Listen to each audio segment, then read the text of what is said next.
మాజీ ముఖ్యమంత్రి కేసీఆర్ సార్కు పానం బాగలేకున్నా శాతగాకున్నా తెలంగాణ ప్రజల కోసమే తిప్పలు పడుతుండట. అగో మలి సర్కారు వచ్చినాక కారు పార్టీ కనబడకుండా పోతుందని చెప్పి సారు బస్సు యాత్ర కూడా చేస్తుండు. ఇప్పుడు పానం బాగలేదని ఎవరన్నారే, ఎండల గిట్ల చక్కెర వచ్చినట్టు అయ్యిందా అంటారా? ఇనుండ్రి మీరే. ఈరోజు ఇంత వయసు వచ్చిన తెలంగాణ ప్రజలను కాపాడాలని, తెలంగాణను ఎట్టి పరిస్థితులలో ఆగం కానియద్దని నేను పోరాటం చేస్తా ఉన్నా. నా ప్రాణం ఉన్నంత వరకు తెలంగాణకు అన్యాయం జరగనివ్వను, ఎట్టి పరిస్థితుల్లో జరగనివ్వనని చెప్పి నేను మీకు హామీ ఇస్తా ఉన్నా. ఇన్నరా కేసీఆర్ సార్ ఏమంటున్నాడు? ఢిల్లీ మెడలోంచి పానాలను పనంగా పెట్టి కొట్లాడి తెలంగాణ రాష్ట్రాన్ని తెచ్చిన.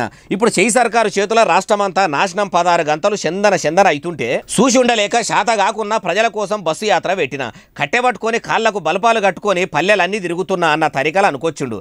అయ్యా మాజీ ముఖ్యమంత్రి కేసీఆర్ సార్ గారు, ఎన్నిసార్లు చెప్తారు సారు రాష్ట్రాన్ని మీరే తెచ్చినా అని? మీరు చెప్పినా చెప్పకున్నా కానీ ప్రజలందరికీ మా ఎరికే. అన్ని మాటలు చెప్పుకున్నాడు మీకన్నా మంచిగా అనిపిస్తున్నదా?